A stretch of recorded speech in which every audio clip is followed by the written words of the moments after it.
putting an end to identity politics. This is the Kevin Jackson Radio Show.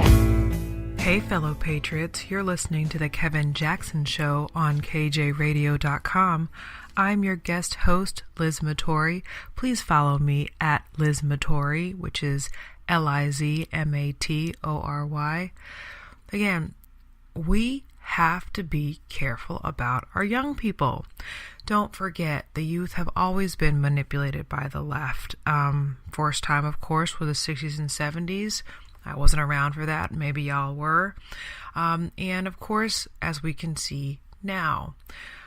Again, we always assume that everybody's working with the same rules, morals, and values that we are.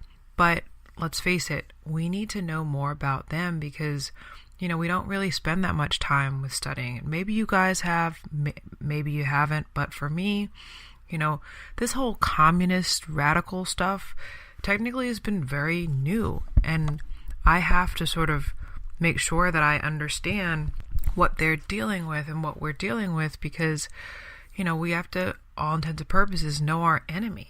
So what do? We go right back to the source. You know, Saul Alinsky, I'm not going to give him any more credit than he needs, but, you know, all of it goes back to their own handbook. It's all available online. I mean, everything's available online. You just go look up rules for radicals. You get the full text over there. Don't forget, this guy, you know, the mentor of your girl Hillary, wrote this book that I guess they still use to this day.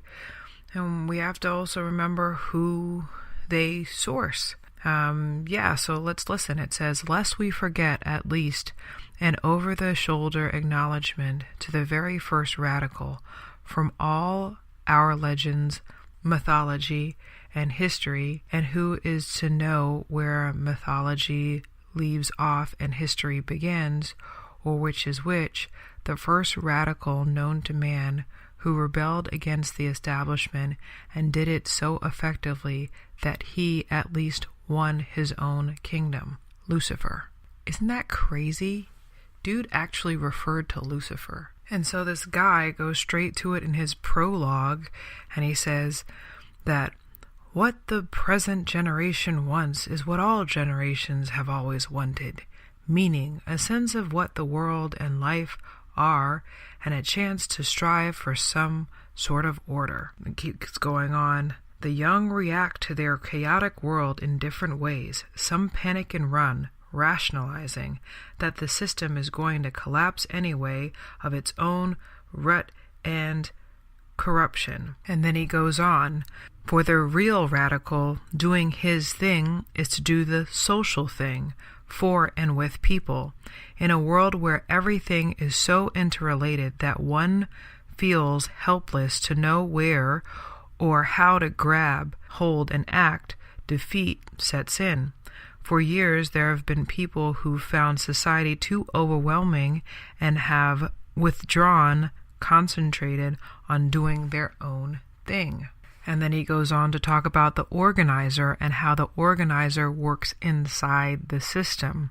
Effective organization is thwarted by the desire for instant and dramatic change, or as he phrases it elsewhere, the demand for revelation rather than revolution. They confront for confrontation's sake. But we have to remember that men don't like to step abruptly out of their security of familiar experience. They need a bridge to cross from their own experience to a new. A reformation means that masses of people have reached the point of disillusionment with the past ways and values. They're self-defeating and frustrated and hopeless. Now, unfortunately, that just describes half of teenagehood just generally as an adolescent. But if you add not only adolescence to social media, to all of these, again, fabricated events, and the social aspect about cutting class and, mobilizing and taking to the streets, literally, this is what they do.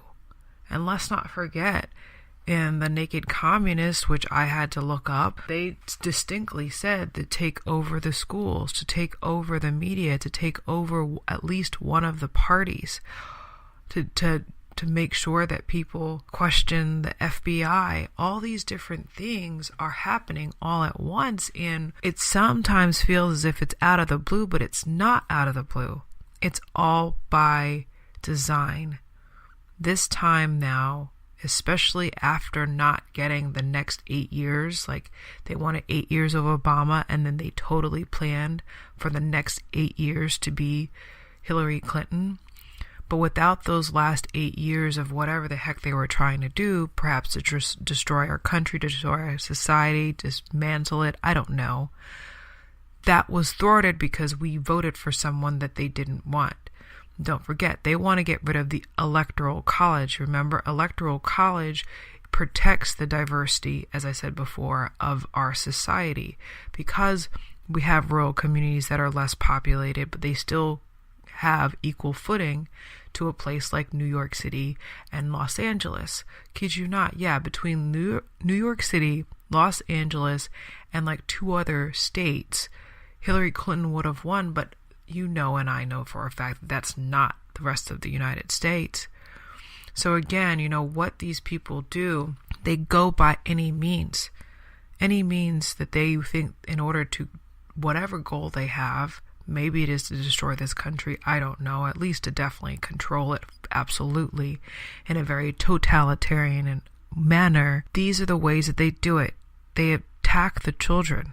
They are literally attacking our children. Whether it's by the food that they eat, as I said before, communication that they're surrounded by, they're literally short-circuited. I remember one of my friends is a coach, a high school coach, and she was like, oh my gosh, Liz, like, the kids these days, like, they're like underdeveloped. And I remember, you know, talking about that, and it's true. It's like, I mean, I don't have kids yet, but I'm around children. And, you know, not necessarily the children I'm around because they have different discipline, but you can observe it. Like, I first saw it like when we were on like the bus in the city. You know, a lot of kids sort of like, you know, they just get on the bus and get on the metro acting all like whatever they want to act or whatever. And especially around elders, they don't care. There is such a devaluing of community now that, you know, that confusion, that chaos, anyone who wants to take advantage and take over our children, this is the perfect time to do it because they're so disconnected.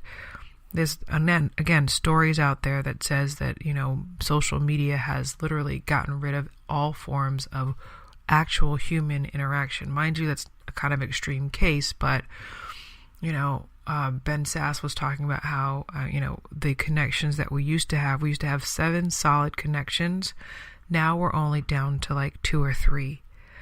I've seen it in my own personal life, you know, if anything, that's the reason why I enjoy connecting and, you know, building out the party and connecting with other Republicans and conservatives in the state, specifically the Republican women, because I literally have lost most of my connections that I grew up with because of my political affiliation and definitely because of my support of the president.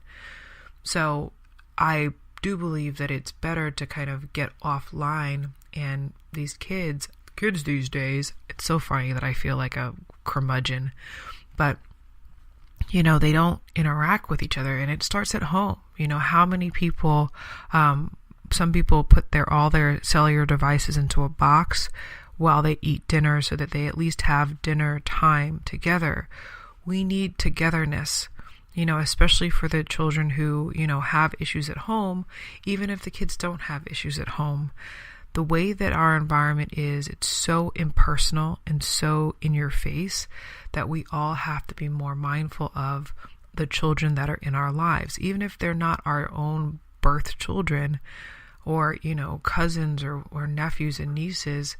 We need to be watchful of them because if, again, children, and I say children, I mean anyone really, will be influenced by something, whether it's by, you know, frickin' A, man, Lucifer, this guy said, or, you know, radicals or communists or progressives or leftists or even their teachers. Unfortunately, the teachers have drank in the Kool-Aid. If they haven't drank the Kool-Aid, maybe they made the Kool-Aid. We're at that time in our lives, in our society, where we can't even trust our own teachers. Why are teachers encouraging kids to break out of school? If not, they were in control in the first place. We have just got to be careful, guys. And we have to watch our kids and connect with them. He won't stop until he's the top-rated radio talk show host in America. What kind of weird competitive freak are you? This is the Kevin Jackson Radio Show.